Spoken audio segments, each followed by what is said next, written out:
Okay, here's a tutorial on how to break down images, whether they're artistic or whether they're product photos, and optimize them successfully for horizontal use for websites. We're going to take we've gone to photopea.com. It's a free program online that it's like Photoshop. It's not as good, of course, but it's pretty good. Click open, and we'll start off with a product photo. Here's a product photo, and as you can see, this is not going to look very nice on a website, on a blog, because the height and width ratio means that people are going to have to scroll a lot of real estate in order to get past this. What you're going to want to do is make it nice and wide. If it's wide, people will be able to see the photo, but it's not going to take up much real estate on the screen. It's just going to, take up maybe, let's say, 25% of the screen to be able to easily see text above, text below. So what you're going to want to do, step number one, is you push crop. The short code for that is C. You push C, and then what you're going to do is, usually it's on free, you're going to put it to fixed ratio, either 3:2, or I prefer usually 16:9. And then what you do is you hold down the shift, or ideally the alt and the shift at the same time, and you pull out. And what it does is it keeps the ratio of 16:9.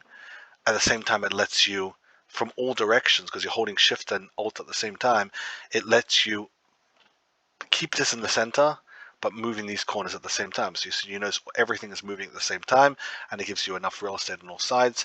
When you're done, you push this button or you push enter. I'll just do this button. And then what you want to do is you want to go out of the crop, because if you click anywhere that while you have the crop tool, it'll get annoying, and it'll just push crop settings all over it again. You have to undo it. It gets annoying. Step number two, and this one isn't necessary, but if you want to do any additional changes, it just lets you see what you're doing, and that is you're going to create a new layer. You go over here, new layer. Additionally, you can go layer over here, and you click new, and you click new layer, and that'll bring a new layer. I'm just going to remove that. Push delete. Now this layer is on top of the background. You're going to want to move this underneath, so you just grab it and you bring it underneath. And now you're going to want to paint it all white, because this layer, it's like a piece of paper. The top layer is here, the background layer. It's on the top. This layer is underneath. And now you want to paint. So you use the paint bucket tool. This is red right now. I'll just show you what it looks like when you push red. I'm on this layer. This is selected. And now the paint bucket tool is selected with red. I'm going to click anywhere and click down. And now it's all red. Now, of course, that looks ridiculous. So I want to make it white. I'll go to the color picker tool over there, move it to white, push OK. And now I'm going to click again, and there you go. You have your photo. Now there's one more tip that's just kind of an expert tip. Actually, before we get to the expert tip, let's say, for example, the background over here was gray. And for the fun of it, I'll just make it quickly gray. Here's the background. There you go. So this is the background over here. Now this is not professional or anything like that. It's just showing you that general idea. This background is gray, and you cropped outwards. It's a light gray, and you say, well, I can't make the background white. I want to make it gray. So I make a new layer, drag the layer underneath, and I want it to match here. So what I'll do first thing is I'll click this tool over here, this color pick over here. I'll hold down the Alt tab, and then I'll click the color I want. So say, for example, it was like that before. Now I'm going to the background. I click this color here. Very good. Now it found my color, moved it automatically there. So I pick the color, then I click this tool, the paintbrush tool. I go to this layer, and I want to paint the rest of the image the exact color that's this background. Now I'm on layer two, click down, and now it's painting all the rest of the photo to be that color. Let me just undo this.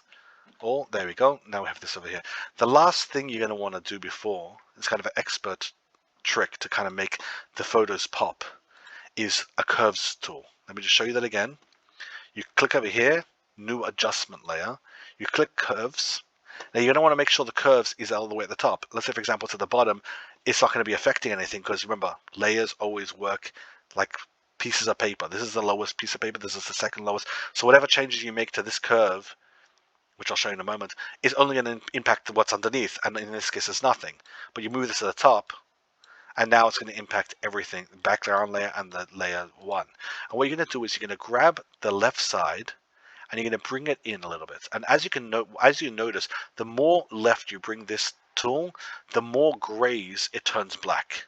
So over here, this is gray. It's not actually black. And what it's going to do, but it's a very, very dark gray. What it does is, as you move this along, it says, well, the grays, the very dark grays are now black. These very dark grays over here and over here and over here. And as you move along, it's going to keep turning things that are gray black. And the more extreme you move this thing, the more extreme the lower grays are going to start turning. So this is barely gray, but as you move this all along here, it's going to turn it fully black.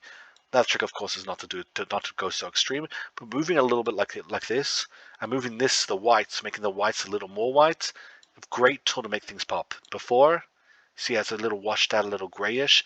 Like this, now it feels like it's coming off the screen. It's just a great, very easy tool to make all your photos really pop. So before you're about to export it, which is going to be the next step, just make your photo pop a little bit. Next step is File, Export as JPEG. Now, there are a few steps here. Firstly, you're going to want to make sure it's JPEG. Always double check that. Next thing is the width. The width you generally, speaking, want to go for most blog articles is 1000. Because it's 16 by 9, it means that when you change this to 1000, it automatically changes to 563 or 562.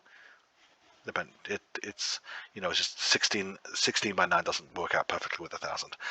JPEG, and then the name is going to be very important. You want to use about 8 words to very accurately describe exactly what's in this ring. So let's aquamarine and diamond, platinum, engagement, ring, with prongs. You don't want to write anything that's not there. You don't want to try and game the system. This is for Google to know exactly what this thing is. You're going to use the name you're going to use for your alt tag. So before you actually push save, you're going to push Control C. You're going to copy this, and that way, when you upload this into the article, you can just paste it straight into the alt tag. Don't try describe this in ways that you think Google might want to see it. Don't try to be smart and game the system. Say exactly what this is. It will end up coming back to bite you when Google shows us. You say this is something it's not, and then Google starts to show it, and no one actually clicks on it because it isn't what you described. And Google says, "Well, hold up, this is bad content," and then it just penalizes the photo for no good reason. Describe it as it really is, and that ends up just rewarding you in the end. And then you click save. There you go. And then you have this, and you can drag that straight into your blog article. That's in regards to how to make an actual product photo. Now let's talk about a lifestyle photo. And we'll start off with an easy lifestyle photo, and then we'll get one a little more complex. Here's a lifestyle photo of a ring. The same ring, I believe. Yep, same ring, different angle. It's lifestyle, so you can see it's not a white background. And what you're going to want to do is very similar type of step. You push C, or you push this button over here. Fixed ratio is already saved, but let's assume it's not. So there you go. It's free automatically, and that's free means you can just do whatever like that. But you don't want to do like that. You want to do it fixed ratio, 16 by 9. And in this case, 16 by 9 just cuts off this and cuts off this. But you have plenty of real estate in this photo, which is fantastic. And that's it. You're done. As you can see, if you click anywhere while you're still in crop mode, you'll mess up. You're going to want to make sure that it's the same height on the bottom and the top. And as you can see, this isn't, which means I'm going to go back into crop, and I'm going to click. Oh, there we go. Oopsie. I'll push undo, and what we'll do is we'll just select in here. But what we'll do is we'll move this down a little bit and push enter, and there you go. Now we've actually made this a lot more even. Oopsie. Now we made this a bunch more even. Maybe not enough. There we go. There we go. And I left something over there. Let's just do this again. Let's just move this in a touch. That way we could get it perfect. There we go. And enter. There you go. That's a perfect image. Export, save as JPEG, and that process over there. In this case, is actually too small, because if you want to make it 1000, now you've ruined a bunch of pixels. Ideally, you should have a better quality photo. But I'm just showing you how to do this actual process. Now, the next photo, let's go to open. The last step of the types of photos is, what about when you have an artistic photo, a lifestyle photo, but not enough real estate? And I'll show you what I mean. Let's go to crop. Perfect. The crop is fantastic, but the photo feels very, very close, which means I need to crop out. So I'm cropping out. Let me show you what happens. I have fixed ratio 16:9. That's perfect.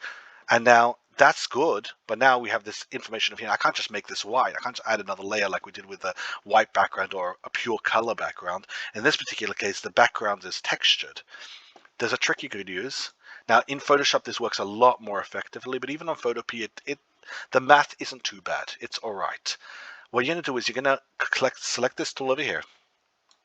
M is the shortcode. And you're going to select over here. Now notice, and I'm going to zoom right in, I've selected more. You don't want to have select less. You always want to make sure you get a little extra real estate, and also you stay on the background layer. Usually you don't ever change this layer. You make layers above and below. In this particular case, you're actually going to change this layer, and you're going to do a few rows in your selection. You're going to go to edit. You're going to go to fill, and the shortcut is Shift F5, fill.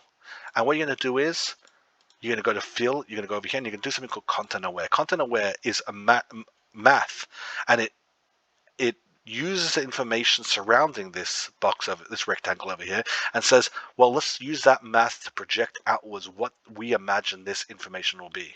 Not always is it right, but sometimes, most of the time, it's pretty good. You do content aware, and you push OK, and it freezes. That's fine. It's going to take a few seconds because it's literally generating information over here, and it'll take a few seconds for it to actually calculate exactly how much information needs to be put in there, and then it would just invent the information exactly like it did here, and it did a wonderful job. It's not perfect. If you look in the close there, you can almost see like the line. It's not perfect, but zooming out, it's definitely good enough for the web, and you probably wouldn't have noticed this if not for the fact that that you saw it all work. Now let's say, for example, you see this over here. This isn't perfect. So all you do is you reselect that area, you push Shift F5, you do content aware, and you do OK again over what you did before. And what it's going to do is going to reconfigure. There you go.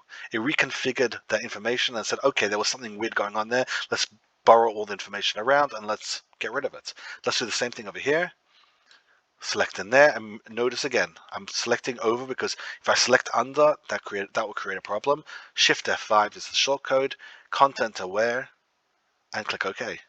Now it's going to take a few seconds because it's doing a lot of math, and when it's done, hopefully it'll do a really good job, and if it doesn't, we'll fix it. There we go, and it did a pretty good job. But look at that, there's some information there and some information. Usually it doesn't matter, usually the information that will be broken will be a lot worse. So that's why I'm going to show you these tiny little issues, the barely issues. Content aware, and you saw I just corrected it over there. Let's select this over here, Shift F5, content aware, okay,